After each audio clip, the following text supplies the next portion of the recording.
Olá a todos, estamos nós no Inquietações, o podcast, porque andamos sempre a ver o que é que está para acontecer.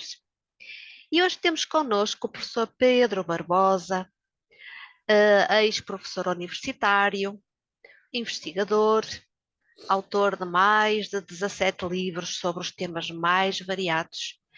Só que um deles, neste momento, três deles, despertaram a minha atenção, a minha curiosidade. Crónica de um contacto extraterrestre. Boa noite, professor Pedro. Bem-vindo Boa noite. e, Obrigado. e muito grata por ter aceito o convite. Quando eu vi os livros e o seu currículo, aquilo que me saltou imediatamente foi como é que este senhor, numa sociedade destas, tão fechada, tão, em que o tema é tão sujeito a críticas, como é que ganhou coragem para escrever, para se expor, para partilhar esta experiência? Pois, é uma excelente pergunta, porque essa decisão foi resultado da experiência que fui tendo e que era de tal maneira insólita que eu achei que não podia ficar com ela para mim. E tinha imenso material que fui coligindo, tenho um armário quase cheio de coisas, de materiais que fui acumulando ao longo destes últimos 20 anos, que isto dura quase 20 anos. Na realidade, há 22, se quisermos, enfim, se calhar até desde o nascimento, mas há 20 anos, claramente, e eu achei que não podia ficar com essa experiência para mim, e então achei que deveria partilhá-la com os outros, por mais difícil que fosse. Naturalmente, quem tem este tipo de experiências passa por processos muito complicados do ostracismo, as pessoas não compreendem, a própria pessoa muitas vezes se pergunta, porquê eu?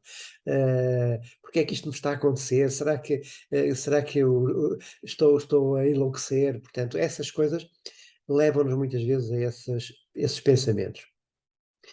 Perdi muitos amigos, entretanto, não é? Pessoas que não me compreendiam. Isto leva àquilo que se chama muitas vezes uma metanoia, uma mudança completa de vida e de perspectivas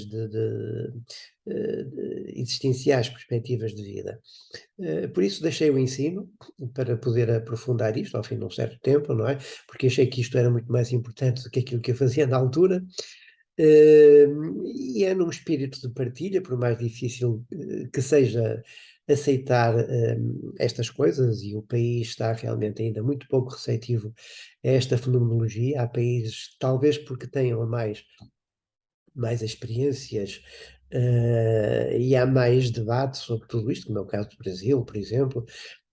Aqui realmente há uma certa. Ainda as pessoas estão desinteressadas sequer de toda esta temática, outras desinformadas, enfim, a resistência é muito grande. E achei que era importante desencadear um processo de abertura também, quando eu estava na altura ligado, e ainda estou, mas na altura mais, de forma mais ativa ao Centro de Investigação, ao STEC, Centro Transdisciplinar de Estudos da Consciência. Criei um núcleo de pesquisas de abduções, era chamado ABDUPOR, Abduções em Portugal. E aí tive a oportunidade de conhecer casos interessantíssimos aqui em Portugal, e uma grande quantidade, tenho esses materiais comigo, não é? Nem todos são de abdução, mas de experiências, digamos assim, paranormais, em que as pessoas eh, às vezes desacreditavam de si próprias, mas o simples facto de saberem que outras pessoas tinham experiências também anómalas, isso dava-lhes uma segurança e uma tranquilidade, e fazia com que elas começassem a perder o receio de falar com os outros, porque é o receio de que as tomem como loucas, como fraudulentas, enfim, tudo isso. De maneira que a razão porque eu resolvi arriscar, inclusivamente a minha própria carreira profissional, não é, porque interrompia antes do limite necessário de idade, mas interrompi-o para ter mais disponibilidade para investigar tudo isto. E foi realmente sentir que isto era muito mais importante do que eu fazia no campo do ensino, mas estava ligado à minha vertente de pesquisa, que sempre foi, para mim, fundamental, não é? Não sei se respondi mais ou menos em Perfeito. poucas Eu, eu, palavras. eu sinto que cada vez mais e por todo o mundo as pessoas estão a perder o medo de falar. E, e a verdade, e todos estes assuntos que são quase tabu, não se podem falar, estão a começar a proliferar, as pessoas estão a perder o medo e eu acho isto absolutamente fantástico. Estava-me a dizer que era algo que já tinha acontecido há 20 e poucos anos, mas que na verdade desde a nascença. Porquê? Quando era pequenino já sentia coisas estranhas, Não fora do propriamente, normal. não propriamente assim, não é? Mas para mim, eu era daquelas crianças que chegava à varanda, olhava para as estrelas e só pedia que me viessem buscar, não é? Mesmo que fosse uma viagem sem regresso. Portanto, já havia, digamos assim, no meu inconsciente, esta matriz, não é? Que depois talvez me tenha facilitado a compreensão desta vivência, integrar-me nela, apesar de ter sido muito difícil, ter tido momentos terríveis, não é? Mas, por isso, e depois vim a saber que tudo isto está ligado, de facto, muitas vezes também ao nosso nascimento, neste caso ao meu nascimento, enfim, que não foi fácil, enfim, portanto, hoje, quando vemos retrospectivamente a nossa vida, começamos a ter um feedback, ou melhor, uma, uma retroação em que as coisas começam a ganhar todo o sentido, não é? Mas na realidade, a manifestação consciente de que eu estava a viver isto começa em 2000, ainda não tinha consciência, mas foi numa peça de teatro que depois acabou por ser uma ópera que foi apresentada na Porto, Capital Europeia da Cultura, portanto em 2001, salvo erro. Eh, e essa ópera, ou melhor, esse espetáculo teatral musicado, já tinha uma temática cósmica que era nem mais nem menos do que, digamos, aquilo que hoje se chama às vezes Operação Resgate. E no ano seguinte, enfim, por um conjunto de sincronicidades, vou parar à Amazónia e é aí que realmente a vivência começa a tornar-se, como é que é dizer, mais consistente, porque eu vivia na Amazónia coisas absolutamente inexplicáveis do ponto de vista da racionalidade que eu levava da Europa. O hoje amigo, na altura apenas conhecido, que era poeta, mas também professor na Universidade do Pará, e que me convidou a ir lá fazer umas palestras, disse-me claramente, ou melhor, preparou-me dizendo: você vai viver aqui coisas que na Europa são consideradas mágicas. E assim aconteceu, realmente. Portanto, eh, depois disso, há uma etapa em 2004, portanto, tudo isso está relatado pormenorizadamente no livro, não é? Não dá para conversarmos aqui, mas Sim, houve várias etapas, houve vários saltos, digamos assim, nesta vivência. Agora, eu considero que as coisas, digamos assim, vivência mais explícita, eu situo a partir daí da Amazónia, em 2002, e depois com o aparecimento de um outro contacto, que foi a Denis Sabah, em 2004. Aliás, é curioso, eu posso antecipar que Sabah, em linguagem antariana, quer dizer mensageira, intermediária. que bonito, muito bonito. Ahm, bem, na verdade, temos que ter cuidado com aquilo que desejamos. Isso andou toda a vida a desejar que o viessem buscar ou contactar, ora aí está. Os nossos desejos tornam-se realidade de forma às vezes muito inesperada, não é? Ora bom, esse contacto com esses seres com quem teve contacto, de que, de onde são, de onde vêm, qual é a Eh, origem deles? Bem, pelo que eu sei hoje, e inicialmente por aquilo que eles diziam, não é? E hoje tenho muito mais informação, eh, e a informação que tenho hoje até contradiz um pouco algumas coisas que deixei escritas no livro, porque nós estamos sempre em evolução e, portanto, vamos tendo uma compreensão das coisas diferente. Mas são seres de Antares, são seres antarianos.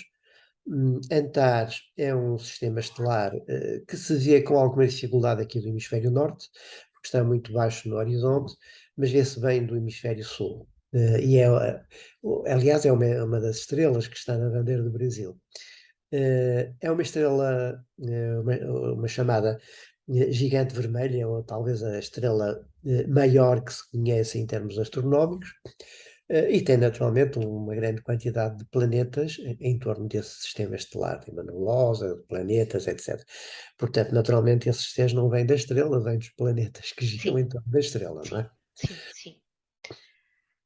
Ora bom, uma coisa que é algo estranha, nós imaginamos os seres fora deste planeta, uns são verdes, outros têm assim umas formas bizarras, mas nenhum de nós está à espera de encontrar um ser que não é deste planeta com forma humana.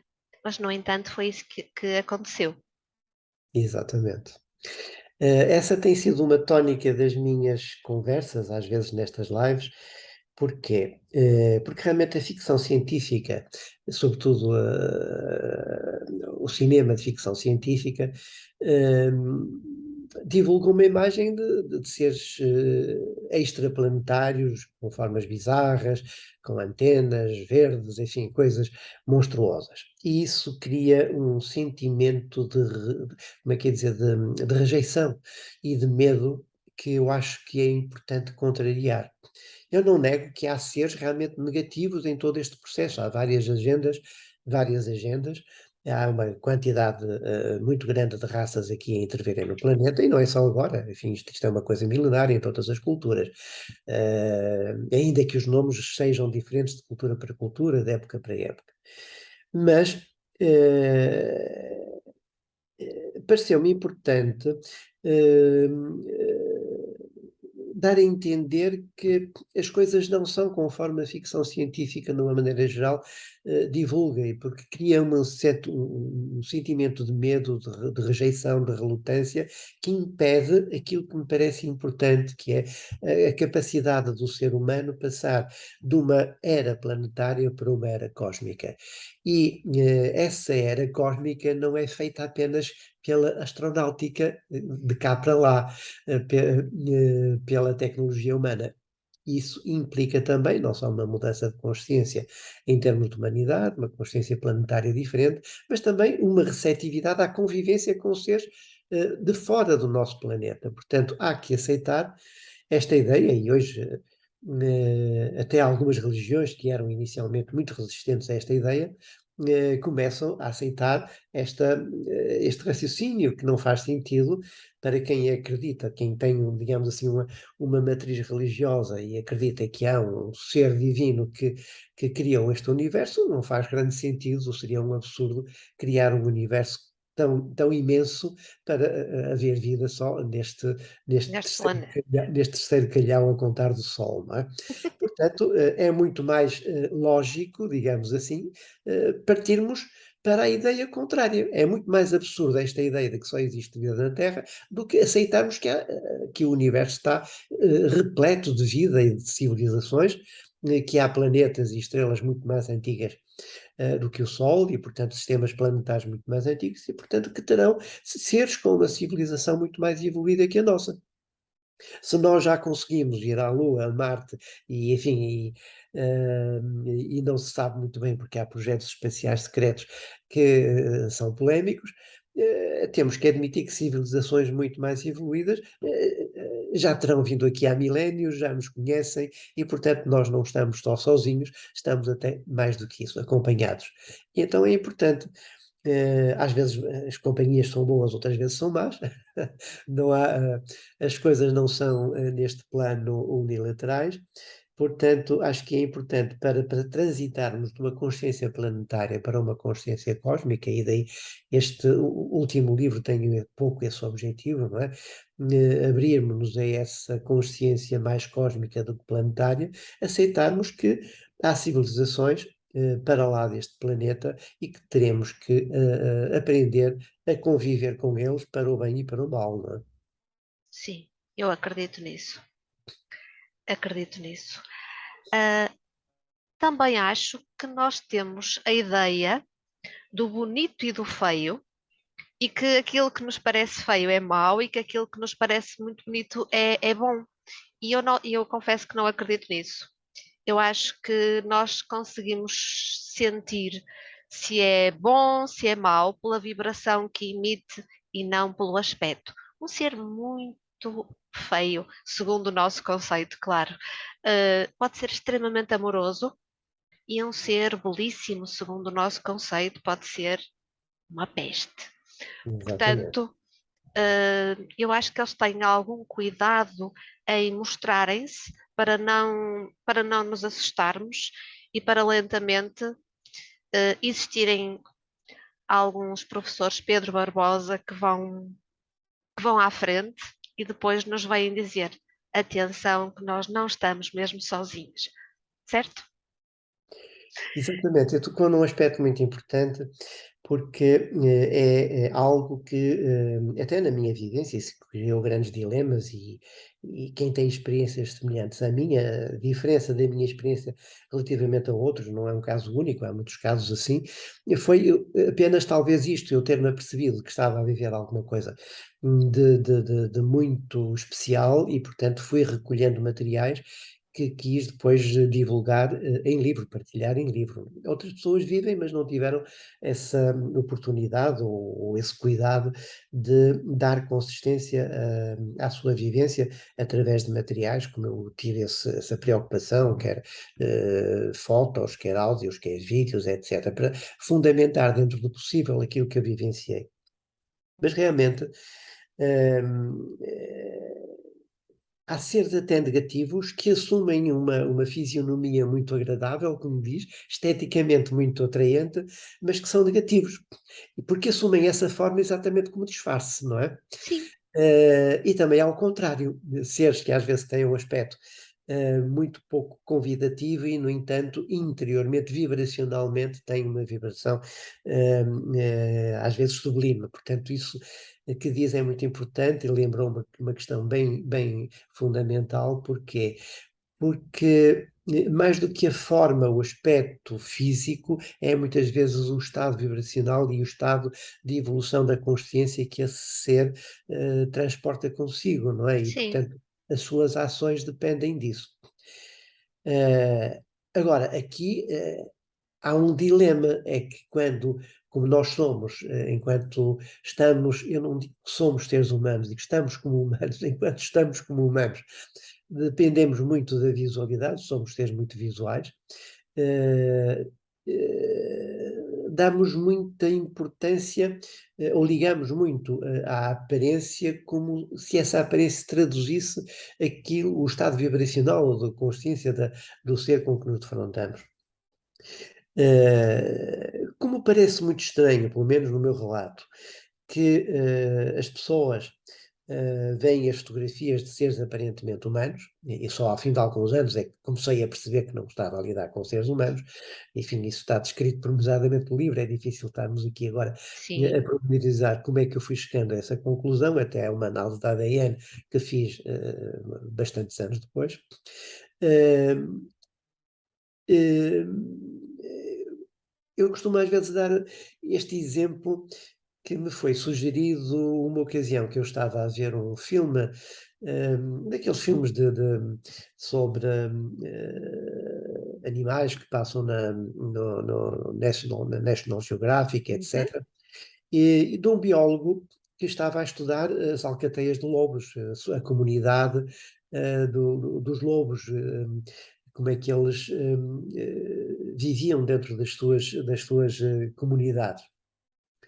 E então, para fazer a filmagem, e para se introduzir enquanto investigador, ele descobriu que os lobos identificavam-se a si próprios pelo cheiro, pelo olfato e não pela visão. Portanto, a partir do momento em que ele descobriu isso, passou a vestir uma pele de lobo, vestir-se com uma pele de lobo, e foi aceito pela alcateia para poder filmar os hábitos e a comunidade desses lobos. Viviam isolados, salvo erro, na Sibéria, por aí, portanto, num local muito isolado. Eh, Ora bem, esta lógica deste biólogo serve para eu explicar por que razão é que seres que não que não estão neste planeta podem ter necessidade de se disfarçar de humanos, para que nós os aceitemos, para que nós convivamos com eles sem receios, porque nós temos tendência a agredir e a matar tudo aquilo que nos é estranho. Portanto, a Uhum. primeira coisa que as pessoas fazem quando têm, ou quando vem um objeto voador que lhes pareça uma nave não humana, é disparar, enfim, e, portanto, e com um ser que não seria daqui, com certeza que não iria deixar de ser agredido. Portanto, Uh, muitas vezes nós cruzamos possivelmente com seres, e tenho algumas fotografias aí que mostram um pouco isso, cruzamos com seres que eu hoje às vezes pergunto, mas será um ser humano, não será um ser humano? Bem, às vezes só pela convivência é que nós vamos detectando isso, pela aparência nem sempre. Mas eu às vezes cruzo-me na rua com seres com acho que pequenos sinais e já começo a ter alguma sensibilidade para detectar aqueles que não são verdadeiramente humanos. Depois todo um processo, há vários processos que eles podem usar para se inserir, digamos assim, em forma humana dentro do nosso ecossistema, se quisermos, não é? Se quisermos falar assim. Hum. E então, que formas é que eles têm de. Assim, se virmos um filme, eles chegam cá, destroem os humanos, tomam conta dos corpos, fazem 30 por uma linha, aquilo é verdadeiramente assustador. Mas não tem que ser assim. Como é que estes seres podem ocupar um corpo humano? Bem, de muitas maneiras, mas antes de mais eu gostava de acrescentar alguma coisa Sim, a isso que disse que é realmente importante. Se são tão evoluídos tecnologicamente ou até espiritualmente para estarem aqui presentes neste planeta, e nós não estamos no deles, não é? Portanto, não conseguimos lá chegar, teriam tecnologia suficiente para destruir o planeta se assim quisessem. Portanto, obviamente que esse é digamos assim, um argumento que se dá para tranquilizar as pessoas contra aquela ideia da ficção científica que vem aqui para conquistar o planeta. sempre. Isto não invalida que não haja realmente seres que tenham uma agenda de controle e como é que é dizer, de certa maneira dominam, eu admito que este planeta está há milénios, ou pelo menos séculos, dominado ou controlado por seres que têm como é que é dizer? Tem como finalidade a não ampliação da nossa consciência, a nossa subida de vibração. Continuemos Exatamente, aqui em quietinhos, 3D. calados e escravos. Exatamente, em 3D. Podemos falar sobre esses seres, mas como não é propriamente com esses seres que eu tenho tido esse contacto, estou mais à vontade para falar daqueles com quem tive a oportunidade que eu nunca imaginaria ter tido na vida, não é? Mas de ter tido este contacto, e que inicialmente foi muito estranho, muito difícil, agora estou nele, convivo com ele de outra forma e até com muita satisfação, porque aquilo que aprendi ao longo destes 20 anos foram coisas inimagináveis que eu nunca julguei na vida um dia ter oportunidade de adquirir essa consciência, esses conhecimentos. De modo que esses seres estão aqui, eh, isto não invalida que haja várias agendas, portanto há Sim, aqui múltiplas raças, não estou a generalizar, mas estou a falar apenas daqueles que conheço. daqueles com quem contactou. Estes seres têm como objetivo ajudar a esta transformação planetária que está a ocorrer e, sobretudo, aquilo que chamamos muitas vezes de transição planetária, que implica naturalmente uma mudança de consciência da grande massa da humanidade, não é? Chamada massa crítica. Através de procedimentos que eu acho que posso agora divulgar, até agora não poderia, porque ia, digamos assim, tornar visível aquilo que tinha que permanecer oculto. Uh, Nos anos 70, 80, falou-se nas abduções, raptos, enfim, que podem ser por seres negativos, podem ser por seres não. Normalmente os seres positivos não fazem abduções dessa forma agressiva, não é isso? São outras espécies, muito presentes nos Estados Unidos, nomeadamente, e a ufologia trata normalmente desse tipo de abduções. Eu também as sofri. Mas hoje essas abduções foram se tornando cada vez mais raras. Porquê? Porque nessa fase das abduções, durante cerca de 20, 30 anos, o objetivo era a recolha de sêmen dos homens e de óvulos às mulheres. E muitas vezes vinha por uma linha familiar, portanto, as coisas não aconteciam no momento, já vinham seguiam uma linha, digamos assim, como é que é dizer, genética e familiar. Eh, Ora, porquê esta obsessão com a recolha de material genético? Para gerar seres que eu chamo de híbridos. Ah, Esses, entendo. esses seres híbridos, passados 20 ou 30 anos, passou uma geração em termos de tempo humano. Portanto, esses seres híbridos já estão integrados na nossa sociedade. Uhum. Muitas vezes são chamadas novas crianças que têm capacidades especiais, muitas vezes com capacidades paranormais, fenómenos que os psicólogos e os educadores e os próprios pais não conseguem entender, telepatia, recordação das vidas passadas, enfim, uma série de fenómenos que essas chamadas novas crianças têm. Não quer dizer que todas as novas chamadas novas crianças sejam híbridas, mas os híbridos têm sempre alguma manifestação que vai para lá da normalidade, daquilo que chamamos o padrão humano. Portanto, como esse plano, digamos assim, já está de certo modo concretizado, acho que já posso dizer que o objetivo era mudar a humanidade para melhor. De que forma? Criando uma nova geração de seres muito mais consciente do planeta, mais amigos do planeta, dos outros seres que habitam o Sim. planeta, animais, vegetais, tudo isso faz parte do mesmo todo que é o nosso planeta. E, portanto, hoje nós vemos que as crianças são muito mais sensíveis a essa questão, e não é só para a educação que recebem, é quase que inerente à sua forma de estar na vida, não é? Portanto, essa transformação está a acontecer, infelizmente numa percentagem ainda insuficiente para que a massa crítica possa considerar-se suficiente para fazer o prato da balança oscilar para o lado que seria aquele desejável para evitar um desastre planetário, que é uma das possibilidades que estamos a correr, não é? Eh, Portanto, isto é para dizer que, entre muitas coisas que estes seres anteriores estão aqui a fazer, eles são grandes engenheiros siderais, grandes engenheiros genéticos, e, portanto, têm muitas missões aqui, mas uma delas é esse plano que é geracional, portanto, sem violência, tentarem mudar a humanidade para melhor e quase que sem se dar por isso, não é? Portanto, é um plano muito subtil, mas como as coisas já estão, de certo modo, a ser concretizadas, acho que já me é permitido revelar isso. No entanto, há seres que estão em oposição a essa abertura da consciência humana. Sem dúvida. E naquilo que relatei no livro, e nestes 2 volumes, ou 3 volumes, na versão digital, eu falei cerca de 10 anos, até 2012, não é? Portanto, depois tem mais de 10 anos em cima, depois disto. E que passei por experiências absolutamente que eu não desejo a ninguém, não é? De um stress, enfim, inimaginável, não é?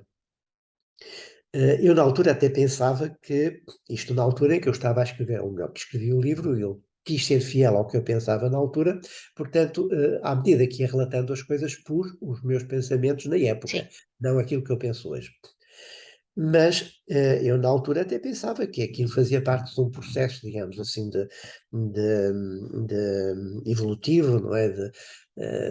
Como é que se diz, de uma iniciação, e até comecei a estudar, enfim, iniciações xamânicas, tudo isso, e geralmente essas iniciações muitas vezes têm a parte a parte difícil, a parte dura do processo, que passa muitas vezes até por uma aproximação à morte, não é? Como é o caso da iniciação xamânica. Eu também passei por isso, de uma aproximação à morte, ou se calhar para lá disso. E conto isso no livro. Mas eu hoje sei que não foi exatamente essa a razão desses vários anos extremamente difíceis que eu vivenciei, mas foi a interferência de seres negativos que estavam a querer bloquear o processo que me estava a ser dirigido. Sim. E então este jogo de oposição é que me triturou no meio, digamos assim, entre a pedra e a violência das águas do mar, não é? Portanto, não sei se agora estou a dar uma visão que no livro não dei, porque não a tinha, mas eu hoje estou ciente de que aquilo que sofri foi o embate destas energias positivas e negativas que, se abateram sobre a minha vivência, não é? Portanto, isso foi extremamente difícil. Não sei se respondi à pergunta, já não sei qual era a pergunta. Começamos por falar sobre da forma como estes seres entravam e utilizavam corpos humanos, portanto já esclarecemos Manifestavam. isso, sim. Não esclarecemos totalmente, porque há muitas formas, não é? Eu falei, digamos assim, desta hibridização, digamos assim. Uhum, Porquê? Porque aqui há seres humanos que estão a nascer com outra consciência. sim. Outra consciência, mas os meus contactos não tiveram aqui nascimento. E por isso eu lhes chamo extraterrestres. Uhum. Um desses meus contactos, aquele com quem convivi mais tempo, a Denis Sabah, dizia: nós somos seres aqui plantados, era a expressão que usava. Porque já nasciam formados. Não tinham nascimento, não tinham infância, não sabiam o que era ter pais, ou mãe, pai ou mãe, portanto, não tinham um nascimento biológico. Portanto, já entravam neste planeta com corpos de adultos. Possivelmente, ou materializavam-se, Sim. portanto, eh, partiam ou voltavam, nós chamamos a isso morrer e renascer, mas para eles isso é um processo reversível, não é? Porquê? Porque estamos a falar de seres de uma dimensão muito superior à 3D em que estamos aqui a falar enquanto seres humanos. Eu digo enquanto seres humanos, não quer dizer que não tenhamos Sim. vibrações noutros planos. Eh, e por aquilo que me é dado concluir, os seres antarianos, e quando eu perguntava, mas qual é a tua forma natural? Eu não tenho forma, sou um ser informe, porque existem em forma energética. Sim. É São uma pura vibração, energia. uma vibração muito mais subtil. Sim. E, enquanto energia, é muito fácil eles condensarem essa energia, plasmarem a forma que querem. Podem plasmar-se em forma de golfinhos que quiserem habitar as águas, ou em forma humana, se quiserem viver entre os humanos aqui e respirar o ar, não é? Bom, portanto, e às vezes de outras formas, não necessariamente estas, não é? Portanto, eu comecei a concluir realmente que essa plasticidade era devido ao facto de eles não estarem, digamos assim, enclausurados dentro de uma forma física densa, de um corpo biológico. Podemos chamar materialização, densificação de energia, não sei muito bem dizer como é o processo, portanto não sei explicar muito melhor do que isto. Mas vem naturalmente por portais dimensionais. Portanto, o processo é complexo. Isso no livro vou relatando, às vezes, como é que os portais se abrem, eles têm que esperar essa oportunidade, etc. Mas há outras formas que são conhecidas até por outros nomes, por exemplo, os chamados walk-ins, não é? Que no Brasil chamam-lhe entrantes, não é? Isso acontece com frequência, e há vários casos que têm sido Uhum. estudados, acontece com frequência quando a pessoa, uma determinada pessoa, passa às vezes por um traumatismo grave, um acidente, e está, digamos assim, numa experiência de quase morte. E há consciências que pedem, como o corpo já está condenado, digamos assim, à sua extinção, que pedem para habitar esse corpo e ele regenera-se, ganha vida, sem muitas vezes a medicina conseguir explicar como é que esse corpo sobreviveu, mas vem com outra consciência. São chamados entrantes, ou alquines, não é? Walkins. Mas também se fala nos starseeds, não é? Nas sementes estelares, que são seres que encarnam aqui de forma, digamos, por um nascimento biológico, digamos assim, aparentemente humano, embora manipulado extradimensionalmente, mas que são consciências que não têm uma experiência terrestre, terrena, não são seres que, digamos assim, animicamente sejam de cá. São seres que vêm de outros planos ou de outras dimensões, de outros sistemas estelares, que digamos assim, são as chamadas sementes estelares. Semente estelar e trazem memórias de onde estiveram, o que fizeram aqui, o que fizeram ali, relatos às vezes verdadeiramente quase inacreditáveis, não é? Mas É verdade. eh, E há muito. muito, e há muitos seres assim.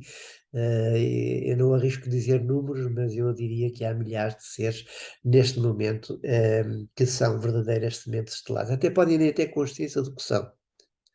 E muitos não têm. Nem sabem exatamente que são isso, não é?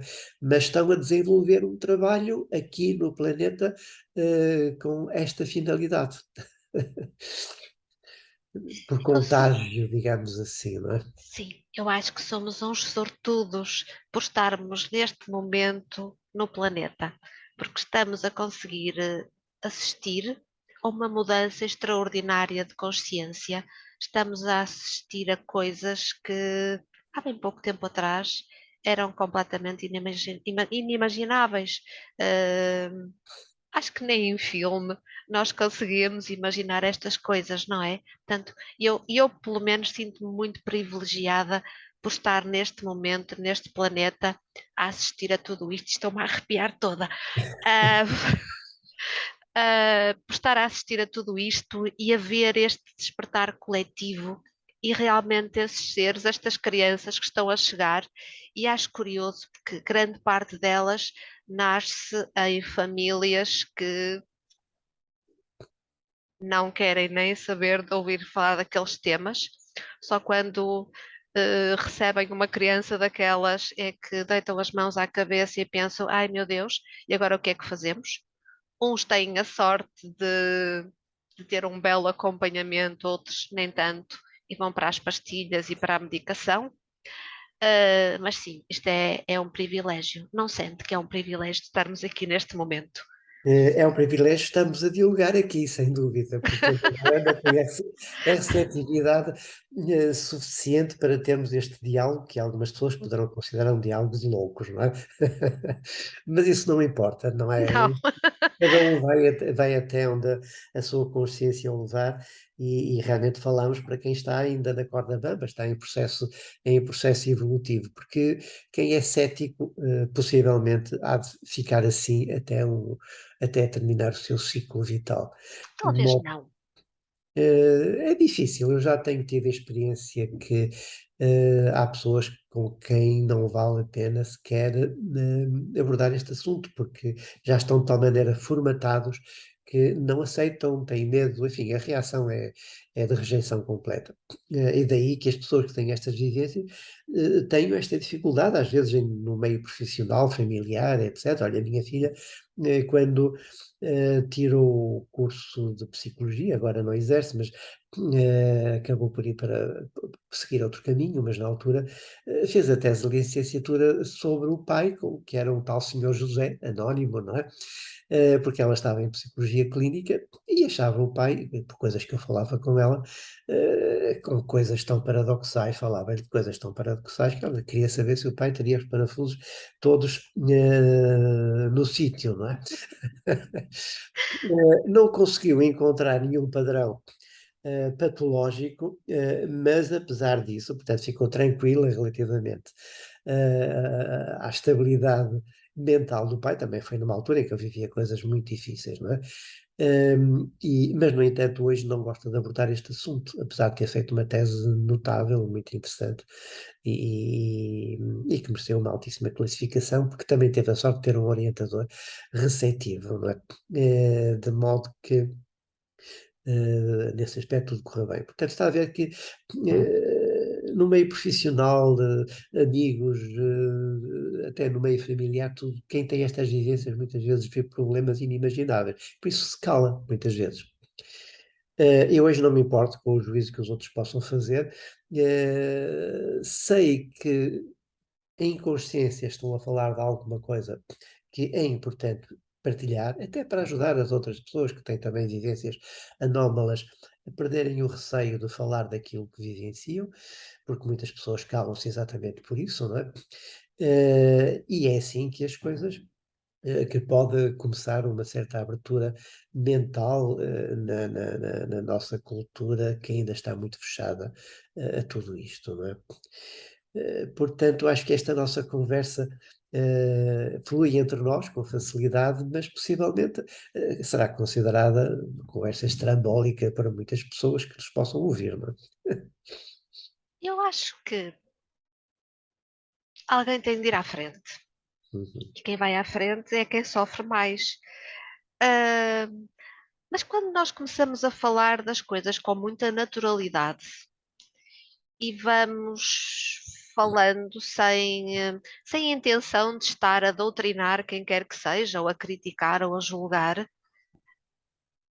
pode na altura a pessoa não acreditar, até torcer o nariz, fazer caretas, mas fica lá qualquer coisinha. E mais à frente há de haver outro maluco que vai falar da mesma coisa e a pessoa vai dizer assim: bem, já é o segundo doido que eu ouço falar sobre este tema. Às tantas, há mais qualquer coisa que eu não estou a ver. Portanto, é por aí, o nosso caminho acho que é por aí. Exatamente. Por isso é que estas conversas tornadas públicas através destas lives, não é? Porque os média convencionais continuam a rejeitar estas temáticas ou então a ridicularizá-las, o que é pior, mas estas conversas tornadas públicas são sempre importantes porque vão tocar aqueles que devem ser tocados por elas, não é? É, todos temos um momento. Eu costumo dizer que se eu estou aqui, e eu até há 20 anos atrás era cética, completamente cética. Podiam-me vir falar do que quer que seja, que eu dizia que era tudo doido. Se eu Uhum. estou cá, qualquer pessoa vai lá chegar também, por isso eu acredito muito nisso. O professor Pedro Barbosa facultou-me aqui algumas fotos, eu vou só passar uma ou duas para vocês verem que alguém que não é do nosso planeta pode ter um aspecto lindo e até sedutor. Eu vou mostrar. Posso? Pode, à vontade. Então, pelo que eu percebi, este terá sido o ser que contactou quando os primeiros contactos na Amazónia. Estou a dizer verdade? Sim, esse ser dava pelo nome humano de Raquel, embora o nome antariano não seja esse, mas eu na altura não sabia. Eu fui convidado por um conjunto de sincronicidades, e aqui o Jung avançou com o conceito de sincronicidade, que é hoje muito útil para percebermos estes sinais através dos quais estas situações são geridas, não é? Eu conto isso no livro, como é que fui parar à Amazónia e por que razão a Amazónia sempre me chamou desde criança, sem eu saber porquê. Eh, e após a morte do meu pai, eu tinha recebi uns livros de um poeta, de um autor do Brasil, que eu na altura não conhecia, mas deu-se o caso dele ter conhecido um livro meu lá no Brasil, que achou que tinha afinidades com um outro livro dele. Ele era especialista sobre a cultura amazónica, fez até o doutoramento na Sorbonne sobre a cultura amazónica. E a questão do imaginário, nesse livro era um livro sobre teorias da arte, etc. Portanto, ele achou que havia afinidades e convidou-me para ir lá dar um seminário, um curso. E este ser estava presente em todas as sessões desse curso que eu dei. Agora compreende-se porque é que ela tinha uma forma atraente, não é? Porque estava ali exatamente com a missão de seduzir. E seduziu, obviamente, não é? Portanto, tivemos uma relação amorosa que foi mágica durante toda a minha estadia da Amazónia. Eu não fui picado por um mosquito, não vi uma cobra, fui protegido. Enfim, e depois nasceu uma criança híbrida, assim, daí, mas só anos mais tarde é que vim a saber. Isto aqui é na Ilha Marajó, na pousada dos Guarás, para onde fomos, depois de eu terminar esse curso, onde vamos passar uns dias, que curiosamente ficava exatamente em frente, do outro lado de um braço do rio Amazonas, não é? Em frente àquele grande evento que é a Operação Prato, que é um dos casos mais flagrantes que a ufologia no Brasil tem estudado. Portanto, essa localidade onde aconteceu a Operação Prato foi exatamente em frente O ao que é isso local. da operação? A Operação Prato. Pois, isso Sim, é uma operação que envolveu militares, enfim, não dá para contarmos agora aqui, porque nos íamos desviar muito, ok. mas isso está tratado, tem sido muito estudado por ufólogos no Brasil. Eu acho hoje é curioso, porquê? Porque depois de ter esta vivência, comecei a estudar tudo, não é? Nomeadamente a envolver-me com a ufologia. Comprei livros, mandei vir livros de todos os países, França, Estados Unidos, Brasil, etc. Portanto, fiz outro curso mais intensivo do que aqueles que tinha tirado antes. E, e vim a descobrir que afinal eu estive em frente ao local onde ocorreu essa Operação Prato, que foi algo muito significativo. Eh, não sei se há alguma relação, mas pelo menos há uma relação de proximidade. Ali vivi coisas verdadeiramente mágicas, não é? Não dá para contar aqui, eu relato esses pormenores no livro, mas isto é só para mostrar este ser que tem uma aparência totalmente humana. No entanto, repare, eu não sabia, ela estava aqui a comer uma sobremesa de chantilly, porque eu na altura não imaginava que ela detestava produtos animais, portanto, e o chantilly tinha leite, coisas que ela não comia, nada que não fosse vegetal. Mas está aqui com um ar assim como quem diz, atrever-se a comer para não fazer feio, não é? Para não dar a conhecer a forma bizarra que era o comportamento dela, apesar da forma humana. Eh, Acontece que, isto só para dizer quando é que eu comecei a achar, para lá das coisas mágicas, por exemplo, o meu telemóvel não funcionava ali no Brasil, né, na época, mas se eu precisasse de alguma coisa de um táxi, bastava pensar e ele dobrava a esquina e aparecia um táxi. Ai, muito bom. Era tudo assim. Bom, mas tudo isto hoje eu sei que era proporcionado por eles, não é? Eh, Portanto, isto foi tudo uma programação que me levou lá. No entanto,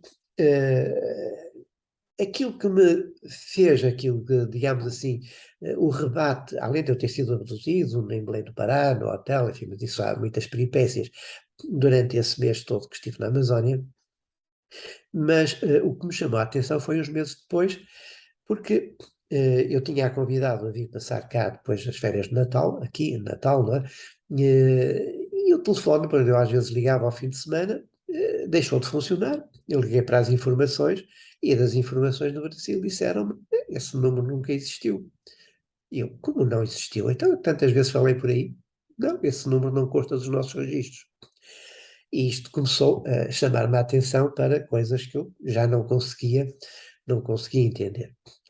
Sucede, inclusivamente, que 2 anos ou 3 anos depois, esse hoje amigo, o poeta João Paz Loureiro, veio de Belém do Pará, a meu convite, dar umas conferências aqui ao Porto, na faculdade onde na altura dava aulas, e e eu pedi-lhe, e ele conheceu-a, portanto não era um holograma, não é? Não era Sim. uma alucinação.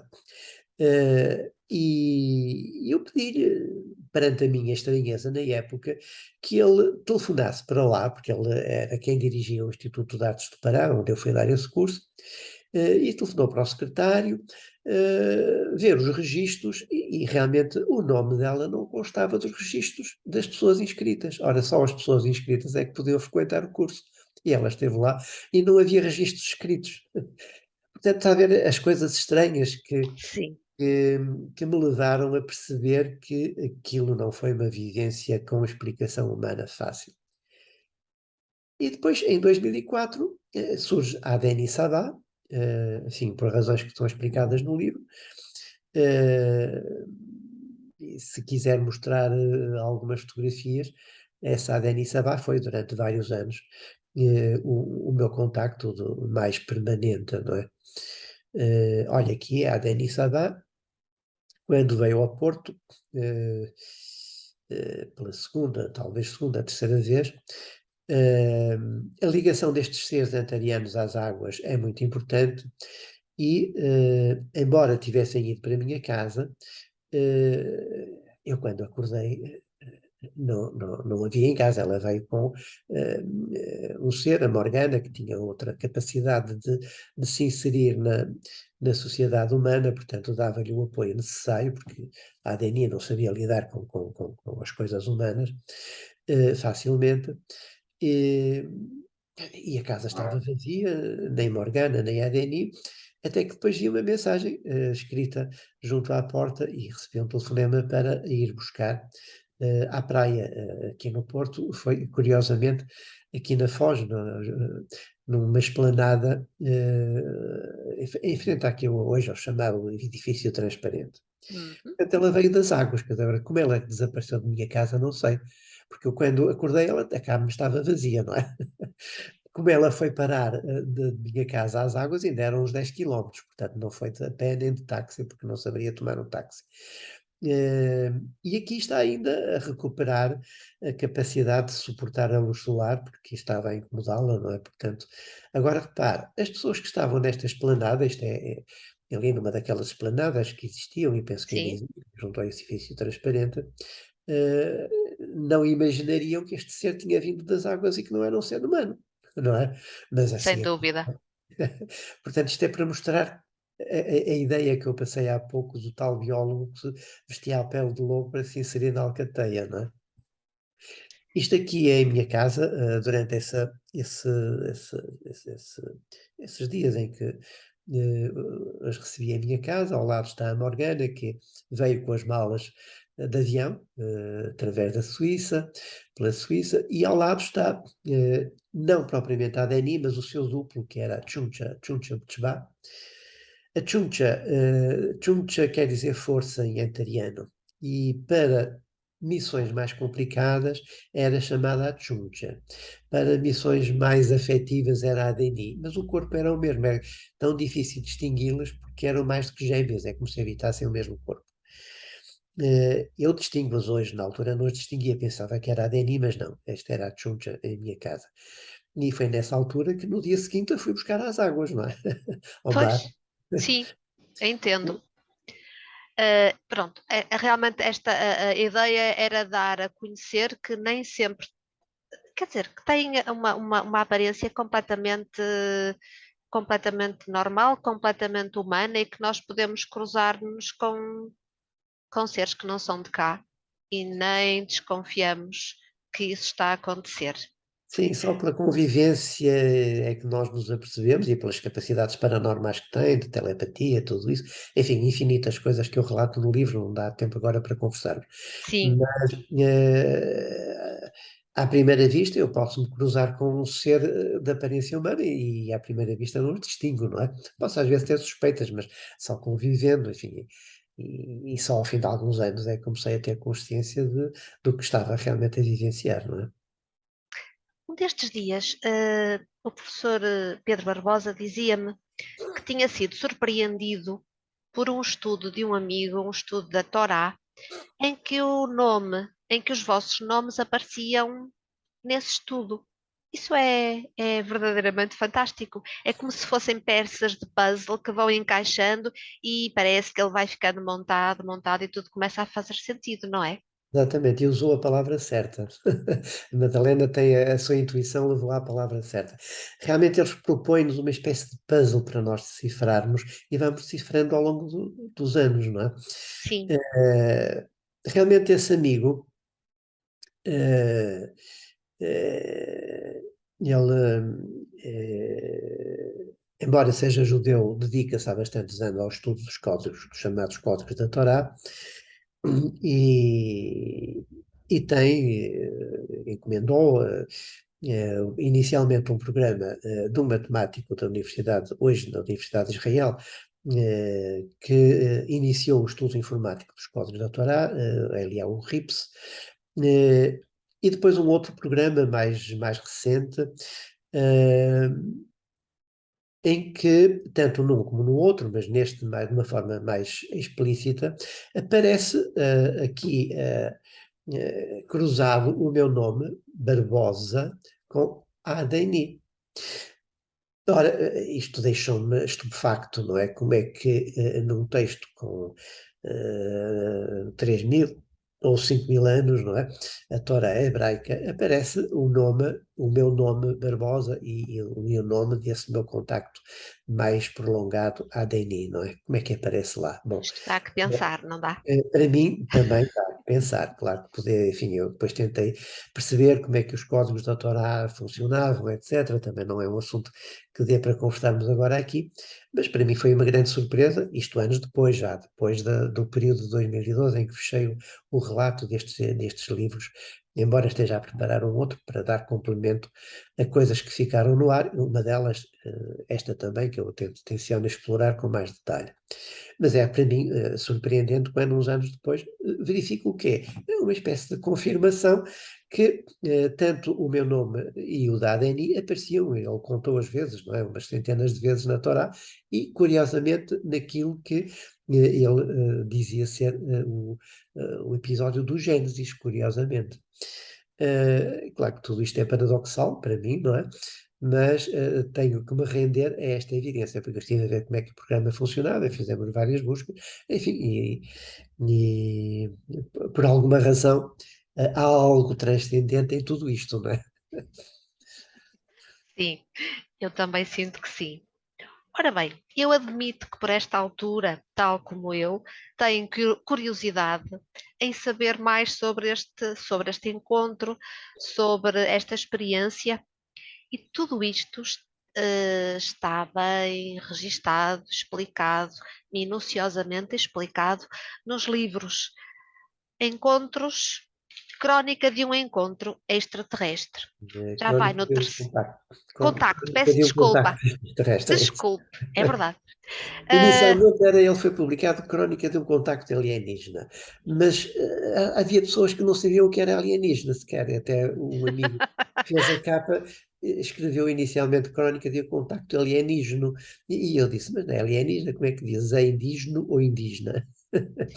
Bom, e então resolvi mudar para Crónica do Contacto Extraterrestre. Extraterrestre. Portanto, já temos 3 volumes. Há 2 versões. Há uma versão digital, onde têm acesso aos vídeos, fotos, tudo enquanto estão a fazer a leitura do livro, em e-book, em formato digital, ou têm os livros se forem como eu, que gostam de papel e de É, mexer na coisa e levar para todo lado, vão gostar de um livro. E então aí tem a FNAC, tem a UC, e penso que até é diretamente a própria editora Chiado, a acho que Chiado, a editora é, Chiado também Chiado. consegue. Sim, basta procurar na net e com muita facilidade encontram os livros. Quer que ponha, que eu mostre os livros aqui? Sim, por favor. Porque eu tenho-os aqui já Boa! presentes. São dois calhamaços, não é? Este é o segundo volume, eu não sei se consegue ver. Miragem, Estrela, Antares. Portanto, isto é uma versão mais compacta do que a versão digital. E o primeiro volume, troquei a ordem, não importa, era Sim. arbitrária. Sob o Troquei signo de Adeni Sabá. a É o ADN, volume 1. é o primeiro volume. É uma versão mais condensada, em formato livre, o que tem a desvantagem das fotografias não poderem ser, são reduzidas, preto e branco, não podem ser ampliadas. a versão digital permite ampliar, e se as pessoas quiserem ver se são fotografias ou se é uma fotografia que seja uma fraude, podem analisar a fotografia à vontade. Tem áudios, tem vídeos, portanto aí no livro terão que copiar o link, porque eu coloquei esses materiais todos no YouTube, portanto tem um link para o YouTube. É claro que o pequeno engano ao digitar o link complica, não é, o acesso, mas pronto, foi a solução que encontrei. Vantagens, desvantagens, agora é mesmo uma Exato. questão de escolha. É, Convido-vos a lerem o livro, seja em que formato seja. Eu estou curiosa e vou ler, e sem dúvida que vamos voltar aqui para falar mais sobre este tema. Mas hoje já estamos aqui há 1 hora e a Rádio VIP dá-me um tiro se eu prolongar muito mais esta conversa. Eu sou muito grata por ter estado aqui comigo nesta conversa informal. Dou-lhes os meus parabéns pela coragem e, e é um privilégio para mim ver pessoas como o professor Pedro Barbosa assim irem à frente. E nós cá eh, estaremos para apoiar. eu é que agradeço esta oportunidade, não é, de termos este diálogo, mas já agora permita-me só dar aqui uma pequena dica, porque como nós estamos sempre em evolução, eu tive que fechar o livro em alguma altura, portanto fechei com a mensagem de despedida da ADNI quando ela partiu daqui do planeta, mas depois disso foram mais 10 anos de vivência e eu tenho imenso material aí que gostaria, ou melhor, acho que seria um desperdício ficar com esse material sem o partilhar, e por isso estou a preparar um outro volume, que não sei ainda que volta-lhe a dar, que será exatamente o despertar dos híbridos. Portanto, aquilo que falamos sobre o plano da hibridização será, de certa maneira, desvelado neste livro, que toca questões muito mais melindrosas do que aqueles que deixei neste livro ainda. Muito bem, ficamos à espera. Tá bom? Muito obrigada. Muito obrigado eu também, Madalena, por esta oportunidade de conversar, porque é difícil de poder falar com alguém sobre isto, não é? E por isso estou-lhe grato por esta oportunidade. Bem, e nós estaremos cá no próximo programa com um novo tema e até lá.